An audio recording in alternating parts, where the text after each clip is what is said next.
আপকি আদালতে কেন্দ্রীয় মন্ত্রী স্মৃতি ইরানির ওপর অভিযোগ হলো যে ওনার সরকার বিরোধী দলকে বেঁচে থাকতে দিচ্ছে না। স্মৃতি ম্যাম, এই বিষয়ে সমস্ত বিরোধী দলের কিন্তু একই মত। সবাই বলে যে সিবিআই, ইডি, ইনকাম ট্যাক্স এরা সকলের গলা টিপে ধরেছে, বেঁচে থাকতে দিচ্ছে না। সোনিয়া গান্ধী হোক, রাহুল গান্ধী হোক, তেজস্বী যাদব হোক, মনীষ সিসোদিয়া হোক, সবাই বলছে যে ওনাদের গলা টিপে ধরেছে সিবিআই আর ইডির লোকেরা। রজতবাবু, আমি খুব নম্রতার সাথে জিজ্ঞাসা করছি যে একজন আছে যিনি চারা নিয়েও ঘোটালা করেছে, রেল নিয়োগেও ঘোটালা করেছে, আর ঘোটালা প্রায় 600 কোটি টাকার কাছাকাছি। আমি সংবাদপত্রে পড়েছি যে স্পয়েলস অফ করাপশন ধরা পড়েছে।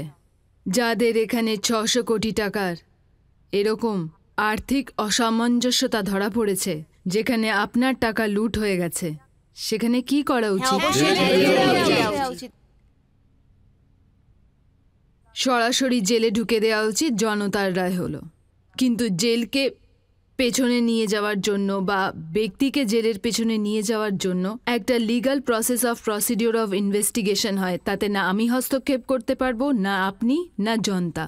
আর আমাদের লোকতন্ত্রের সবচেয়ে বড় শক্তি হলো এটা যে আপনি ইনভেস্টিগেশন প্রসেসকে, জুডিশিয়াল প্রসেসকে পূর্ণ হতে দেবেন। এখন যদি অপোজিশন বলে যে এই প্রসেসের গতিরোধ করার প্রয়োজন কারণ তারা অপোজিশনে রয়েছে, আমার মন্তব্য এটাই যে আপনি যদি সরকারে থাকেন তাহলে ইউপিএ লুটবেই। যখন অপোজিশনে থাকবেন তখন সাফোকেট হয়ে যাবে, কারণ আপনি করাপশন করেছেন আর করাপশন ধরা পড়া যাবে না। দেখুন, ওনাদের ব্যাপারটা আমি বলছি। আপনি তেজস্বী যাদবের কথা বললেন। উনি বলেছেন যে 2017-তে আমাদের উপর রেড হয়েছিল, 8,000 কোটি টাকার লেনদেন ধরা পড়েছিল, 1,000 কোটি টাকার মাল বলা হয়েছিল, এর কোনো হিসেব হয়নি। আর এখন 800 কোটি টাকা হিসাব আবার করার জন্যই তো ডাকা হচ্ছে, কিন্তু ওরা বলছে হয়তো ওদের কাছে সময় নেই হিসাব করার মতন।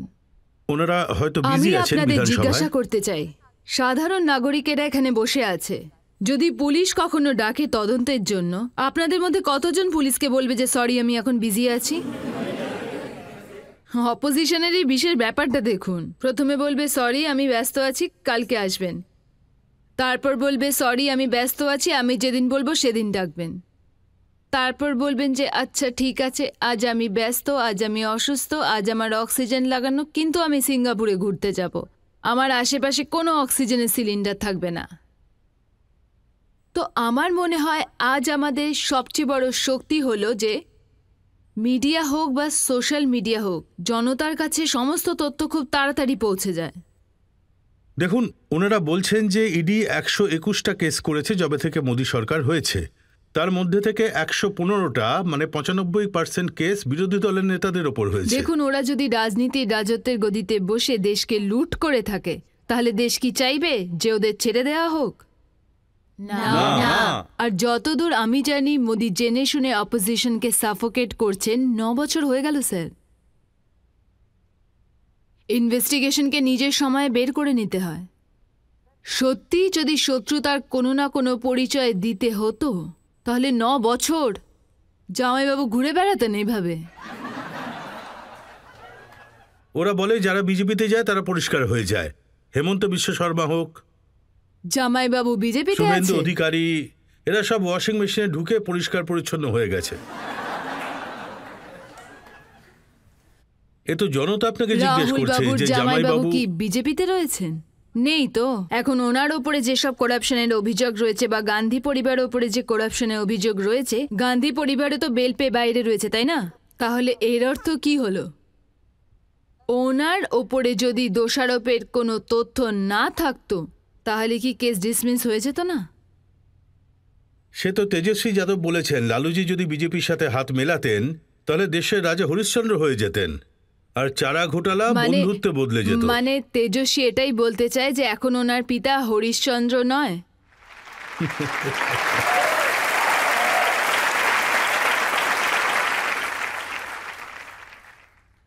এটাই তো বলতে চান উনি। এটা আপনি ভালো প্রশ্ন বললেন। উনি যখন আপকে আদালতে আসবেন জিজ্ঞাসা করব। দেখুন, আরো একজন আছেন আপনার কথা খুব বলেন, অরবিন্দ কেজরিওয়াল। আমার নাম কখনো নেন না। আপনারা কেজরিওয়াল বাবুর ইতিহাস দেখুন, উনি আজ অবধি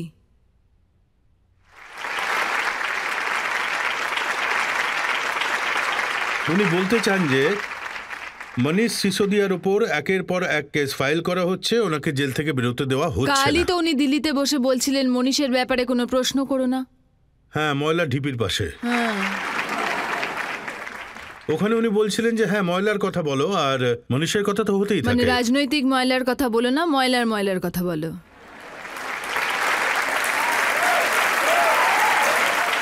হ্যাঁ, এই কথাটা সত্যি যে সিসোদিয়ার বিরুদ্ধে প্রথমে সিবিআই কেস করেছে, এটাই তারপর হলো ইডি ময়লার কেস সেই করেছে, ঢিপি আর যা তারপর বছরের পর বছর ধরে অপেক্ষা করছে যে কবে প্রেস কনফারেন্স বন্ধ হবে আর ময়লাগুলো সরাবে।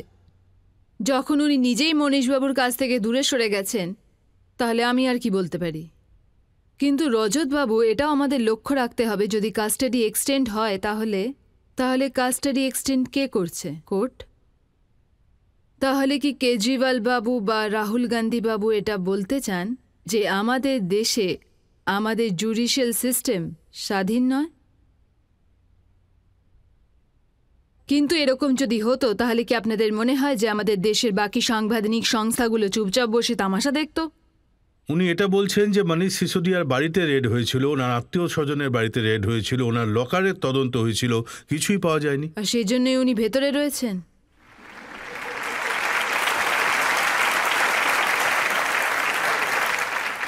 তাই তো আমি বলছি, উনি যখন এই বিষয়টা নিয়ে কোর্টের কাছে গিয়েছিলেন, কোর্ট তো এমন কিছু তথ্য দেখতে পেয়েছিল, আমি তো আর কোর্টও নই, এজেন্সিও নই, কিন্তু কমন সেন্স এটা বলে যে উনি কোর্টের কাছে যখন নিজের কেস নিয়ে গেলেন, তখন কেজরিওয়াল বাবু নিজের পক্ষ রাখলেন, এজেন্সি নিজের পক্ষ রাখলেন, আর কোর্ট নিরপেক্ষভাবে নিজস্ব সিদ্ধান্ত জানালেন। তার মানে এমন কিছু প্রমাণ তো ছিল যেটা আমরা জানি না, কিন্তু কোর্ট জানতো। কেজরিওয়ালজি বলেন যে আপনি মনীষ সিসোদিয়াকে জেল থেকে বেরোতে দেবেন না। দেখুন, কেজরিওয়াল বাবু আগে এটা বলতেন যে ঢোকান না জেলে। এবার এজেন্সি ওনার ইচ্ছেটা পূরণ করছে, তো উনি এখন এজেন্সির ওপর রেগে আছেন। আর যদি জেলের কথা বলি, তাহলে মনীশবাবুর কথা তো বাদই দিন, আপনি সত্যেনবাবুকে দেখেননি কিরম ডাটের সাথে জেলে রয়েছে? আমার মনে হয় কোথাও না কোথাও একটা প্রতিজ্ঞা করে এসেছিল অরবিন্দ কেজরিওয়াল যে দেশের রাজনীতিতে একটা নতুন চিন্তাভাবনা নিয়ে আসবেন। আজ আমি জনগণকে প্রশ্ন করছি, উনি প্রতিজ্ঞার পালন করেছেন?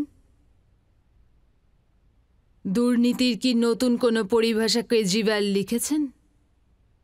কিন্তু মনীষ সিসোদিয়া এটা দাবি করেন যে শিক্ষা নিয়ে উনি খুব ভালো কাজ করছিলেন। শিক্ষা আর নেশা দুটো আলাদা জিনিস। হ্যাঁ, শিক্ষা নিয়ে ভালো কাজ করছিলেন বলেই মদ কেলেঙ্কারিতে ফাঁসানো হয়েছে। শিক্ষা নিয়ে ভালো কাজ করার জন্যই কি উনি মদ নিয়ে কেলেঙ্কারি করেছিলেন? এটাই হলো প্রশ্ন। যদি এতই ভালো হন তবে ক্যান্সেল করলেন কেন?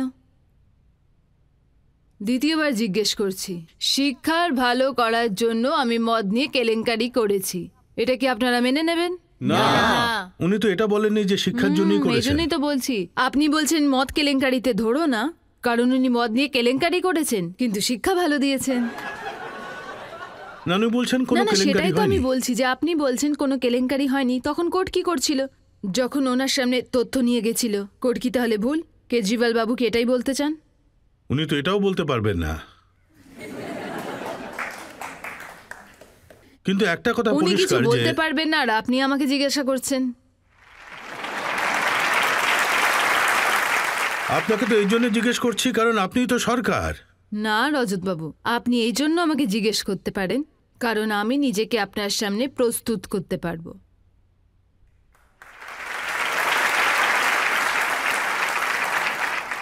যেই দুজনকে নিয়ে আপনি চর্চা করছেন, কিন্তু আমি এই অডিয়েন্সদের তো আমি চিনি না, এই ইয়াংস্টারদের তো একদমই চিনি না, কোথা থেকে এসেছে জানি না। কিন্তু অবস্থাটা এমন যে আপনি এইভাবে ইয়াংস্টারদের মাঝখানে, যাতে কেজরিওয়াল বাবুর আর সাধারণ মানুষের কোনো হস্তক্ষেপ না থাকে, তাদের সামনে আদালত বসিয়ে দেখিয়ে দিন। আমি তো সকলের সামনেই করি। আপনি সেটা করেন, আপনি করেন, কিন্তু ওরা আসে না।